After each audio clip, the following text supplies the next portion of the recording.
je suis avec Charlotte Rioux et nous allons parler de sa pratique de médium guérisseuse.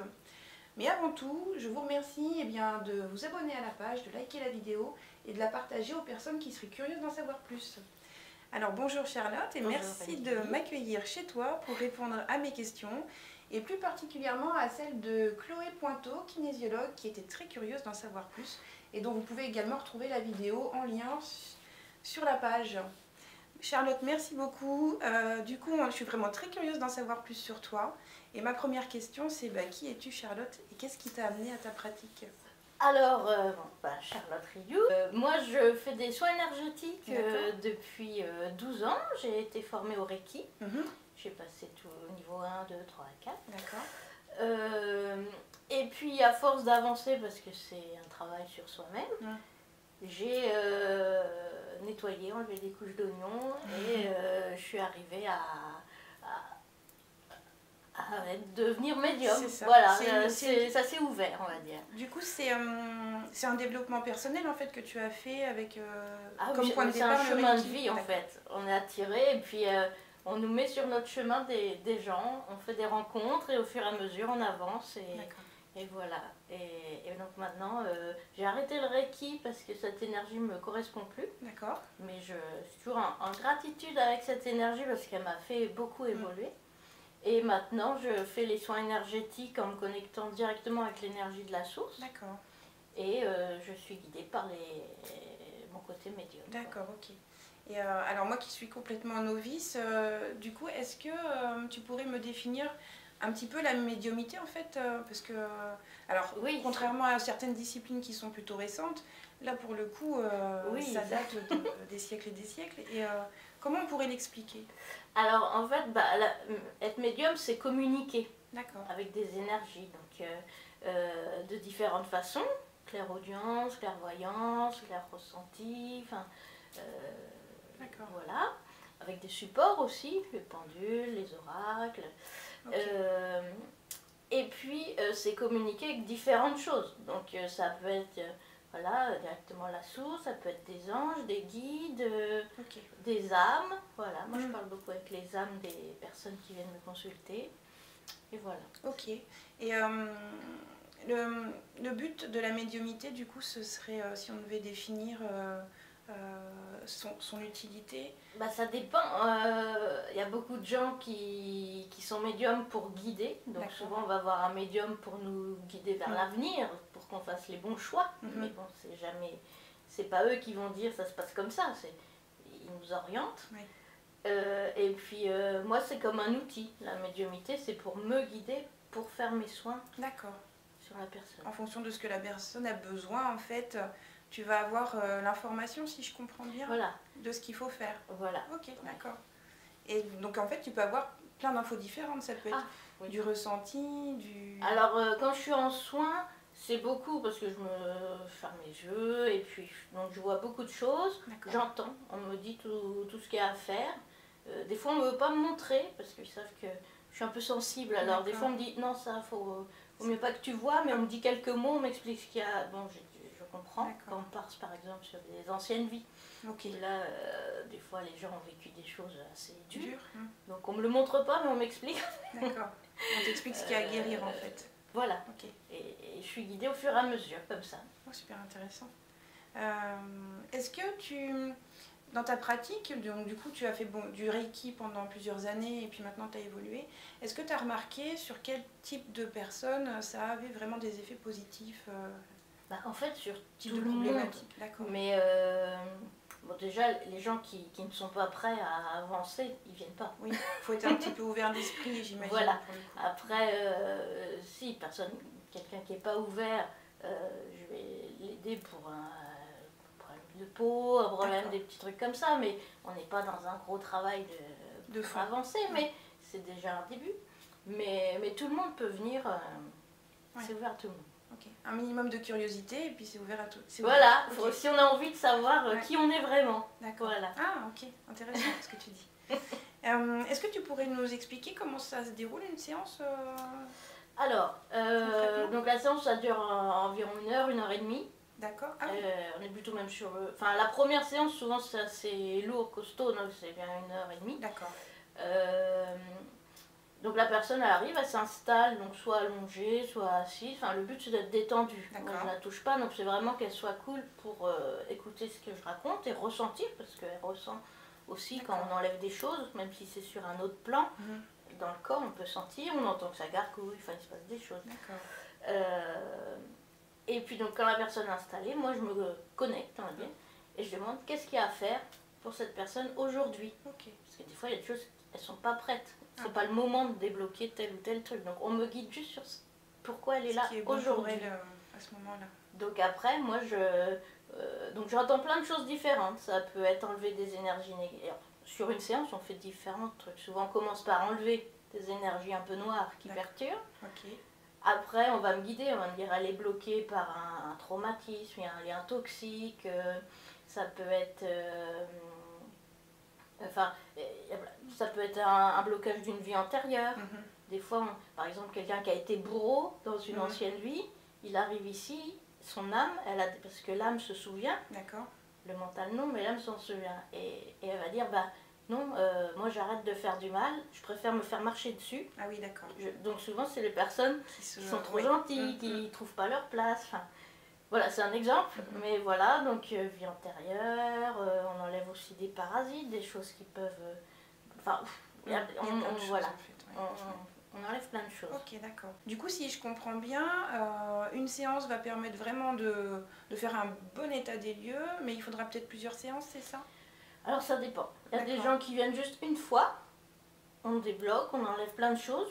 Après, ils me rappellent, ils me disent, oh là là, ça va beaucoup mieux, ça qui est réglé dans ma vie, il y a ça qui avance.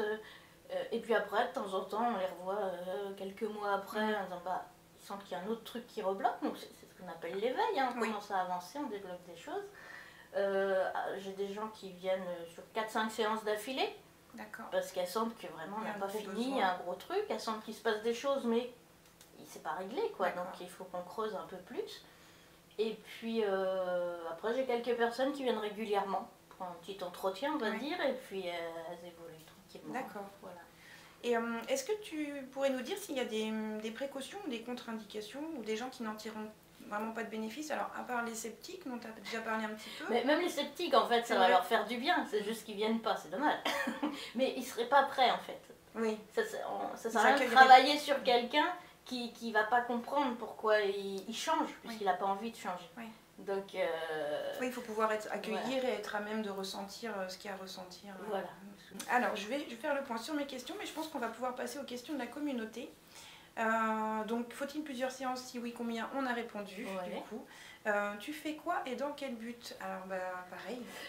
Je fais quoi? En fait, c'est un peu prétentieux, donc je libère les âmes, les êtres, de tout ce qui les entrave, tout ce qui les gêne, pour que leur âme retrouve son chemin, en fait.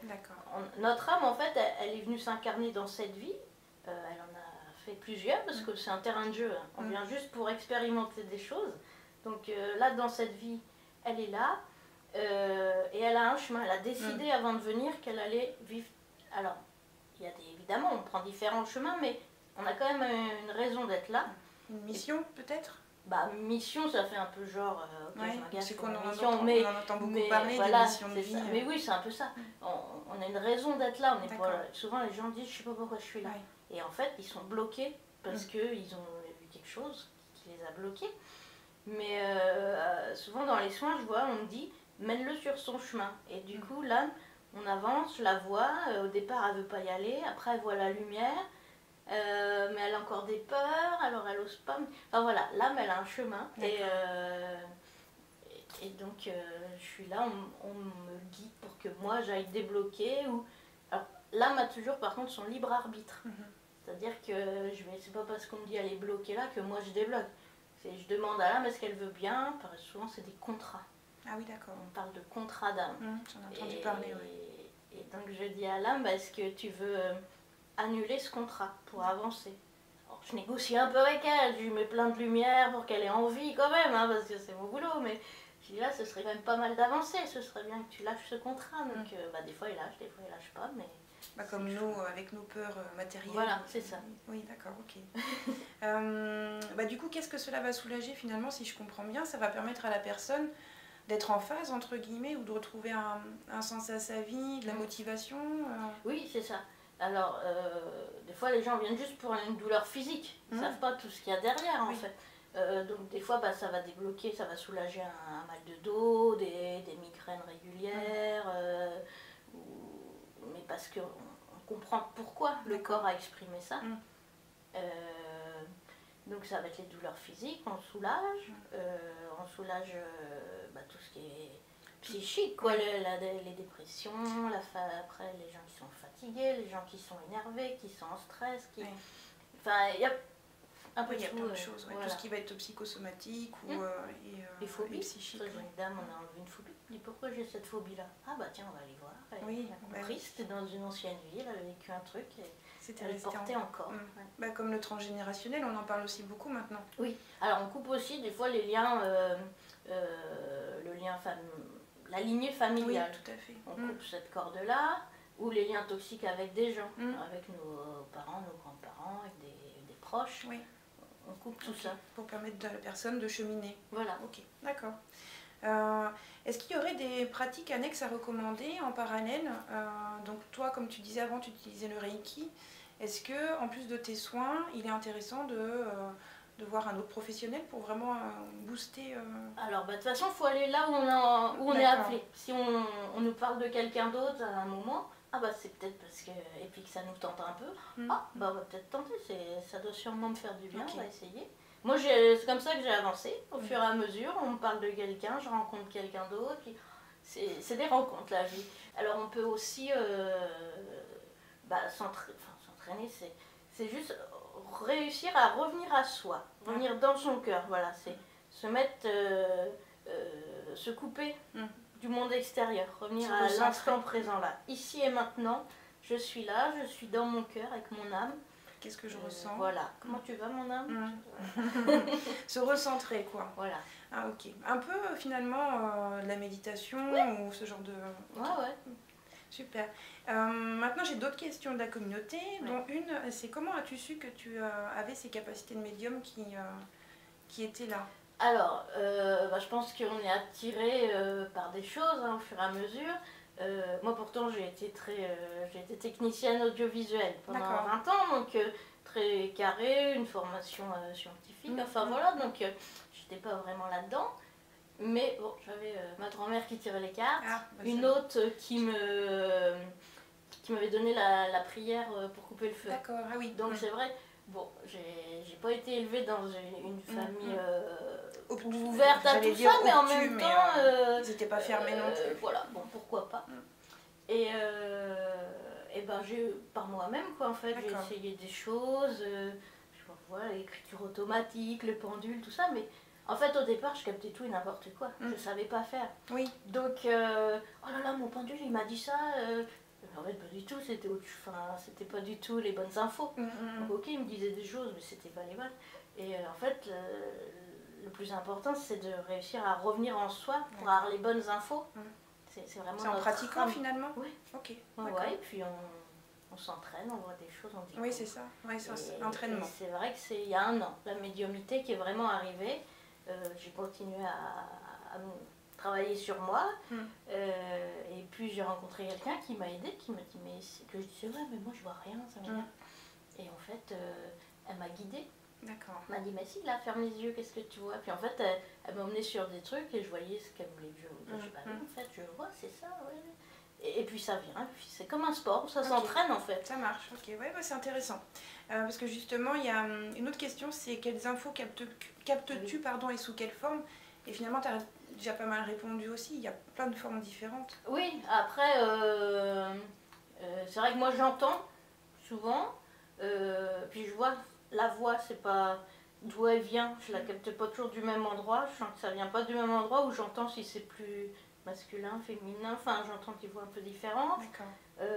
Et puis dès que je veux voir, par exemple s'il y a un problème sur une vie antérieure, si je veux voir l'ancienne vie, paf, Je vois une D'accord. silhouette, je vois un peu dans les vêtements, enfin je vois l'époque. Oui, tu as la scène finalement, Voilà. tu as une petite scène. On m'explique ce qui se passe et ce qu'il y a eu, à quel moment il y a eu un blocage, on montre. D'accord. Ça me fait un peu penser à... Parce que du coup, moi je suis de formation PNL, programmation neurolinguistique, et nos formateurs sont aussi formés souvent à l'hypnose, et on parle beaucoup d'hypnose spirituelle maintenant. Mais au final, c'est exactement la même chose que ce que tu m'expliques, parce que ça va aller chercher des vies antérieures et des blocages à lever. Ah oui, c'est ça. En fait, il y a ce qu'on appelle l'hypnose régressive. Oui. Justement, celle qui m'a guidée au départ, elle fait ça. Et c'est juste qu'elle a besoin de quelqu'un qui la guide. Elle part en hypnose, elle voit tout ça. Alors qu'elle m'a dit, mais non, toi t'es médium, puisque tu le fais toute seule. C'est mon mental qui décide d'aller voir. Oui. Je pars, enfin, oui, c'est ça. Tu peux capter l'info directement en fait. Ok, super. Comment travailler ce don? Tu as déjà répondu. Hein. Tu vois, il y a eu pas mal de questions. Oui. Effectivement, donc du coup, en s'entraînant et puis en faisant les bonnes rencontres au bon moment qui vont pouvoir aussi guider. Donc, est-ce que c'est quelque chose qui se transmet ou non? On m'a demandé. Alors, tout le monde, je pense, peut un peu le faire. Ça se transmet, je sais pas, c'est vrai que ce que je te disais, hein, j'ai ma grand-mère qui tirait les cartes, mais elle le faisait dans sa cuisine, comme ça, le matin, c'était pas, elle faisait pas ça. Mais bon, j'ai peut-être le goût de découvrir ça, d'accepter que ça existe. L'ouverture d'esprit, peut-être. Voilà. Peut-être que c'est ça le point commun, c'est peut-être l'ouverture d'esprit et accueillir la nouveauté, les choses qu'on peut peut-être pas forcément expliquer scientifiquement. Voilà, juste. Et puis, alors moi, j'ai besoin de le sentir, de le voir pour y croire. Et en fait, j'ai besoin de l'expérimenter. Quand on m'a dit le Reiki au départ, tu peux le faire à distance. J'ai dit, oula, c'est quoi cette histoire? Je l'ai commencé à le faire sur ma famille, tout ça. Et, ah bah oui, il y a des résultats, ça marche. Enfin voilà, j'ai besoin de le tester. Il faut que les gens me disent leur retour pour que j'y croie. Il faut que je le sente, qu'il se passe quelque chose dans moi. Ah oui, ok, il s'est passé quelque chose. C'est aussi un peu pour ça que j'avais testé le Reiki, ma curiosité, parce que j'en entendais parler, mais bon, je suis un peu comme Saint Thomas, je crois, que ce que je vois ou moi ce que je ressens. Et effectivement, j'avais été bluffée par ces sensations physiques que j'ai ressenties, qui étaient pas hallucinées, hein, qui étaient vraiment là. Donc oui, ça ouvre l'esprit petit à petit, effectivement. Dernière question de la communauté, quel conseil donnerais-tu à une personne qui découvre justement, qui entre dans ce parcours d'éveil, qui découvre qu'elle a des capacités Se faire confiance. D'accord. S'écouter, parce qu'il n'y a que elle, son âme qui sait, qui va la guider. Même si tout le monde lui dit va à droite, elle sait que c'est à gauche, il ne faut pas écouter les autres. Voilà, tant pis, il faut aller sur son chemin. Il y a qu'elle qui va savoir. Se fier à son intuition et s'écouter, d'accord. Et s'aimer. D'accord. Être au cœur de soi, si je veux spoiler. Vois-tu des choses importantes à transmettre que nous n'aurions pas abordées? Je sais pas, là, tu as dit beaucoup de choses. Tu dit beaucoup de choses. Je pense qu'on a répondu à beaucoup de questions. Et sur ta pratique, as-tu une touche personnelle ou une philosophie à nous partager ou, c'est ça, c'est suis ton chemin, quoi. Fais ce que tu as à faire. Là où on nous guide et on nous met là où on doit être. Donc même si on n'a pas envie, s'il faut le faire, on va nous emmener là-dedans, donc il faut y aller. D'accord, ça marche. Est-ce que tu peux nous en dire plus sur tes activités ou tes actualités Alors, là je suis en train de mettre en place des ateliers, justement, pour apprendre à se recentrer, retourner écouter son âme, prendre le temps d'être s'occuper de soi, se recentrer. Et puis on me demande, donc là je commence à mettre en place aussi des formations. D'accord. Pour que les personnes justement puissent se développer, les soins énergétiques, la médiumnité, parce qu'il y a beaucoup de gens en ce moment on est tous appelés à des choses nouvelles et donc les gens ont besoin d'être guidés. Oui. Donc voilà, tu vas guider. Je vais guider comme je peux, je vais transmettre ce que je connais en tout cas. Tu vas partager au moins l'expérience liée à ton parcours. Oui, puis chacun a son... Après, c'est ce que j'expliquais la dernière fois justement, j'ai déjà commencé à former deux personnes. Et je leur ai dit, là je vous donne des infos, c'est moi comment je vois ce qu'on montre, mais vous allez sûrement voir carrément autre chose. Vous allez... Chacun va le vivre à sa façon, mais ça vous rassure, vous voyez que... Il y aura peut-être des choses communes. Enfin. Oui, c'est ça. En fait, ça va confronter les expériences, en fait, va permettre de trouver sa propre voie, comme dans dans le domaine scientifique où on fait essai-erreur, on corrige, essai-erreur, on Oui, corrige, et ouais, jusqu'à ouais, ce que ça... Puis chacun a sa façon de le faire et on est tous amenés à faire des choses différentes. D'accord. Notre mission. Donc chacun utilisera le fera à sa façon. Sa motivation quoi, interne. Ça marche. Alors souvent en fin d'interview, si je peux me permettre ce terme, mais je pose une petite question bonus pour savoir s'il y a une pratique sur laquelle tu aimerais en savoir plus. Mais là du coup j'avais envie de m'intéresser à ton parcours de maître Reiki. Est-ce que tu connaîtrais, parce que j'ai déjà testé le Reiki mais j'ai pas rencontré de professionnel, donc est-ce que tu aurais éventuellement quelqu'un qui pourrait... Je peux te donner quelques noms, je vais voir. Ok, super. D'accord. Bah, ouais, oui, merci. C'est très beau aussi de juste donner de la lumière comme ça. Et voilà. Mais oui, super. Du coup, je vais pouvoir prochainement vous proposer une vidéo sur le Reiki pour en savoir plus, comme avec Charlotte sur la médiumnité. En tout cas, merci beaucoup Charlotte de m'avoir accueillie pour répondre à mes questions. J'espère que vous en avez appris un peu plus. Et moi, je vous dis à bientôt pour la suite des aventures. Ciao, ciao. Ciao.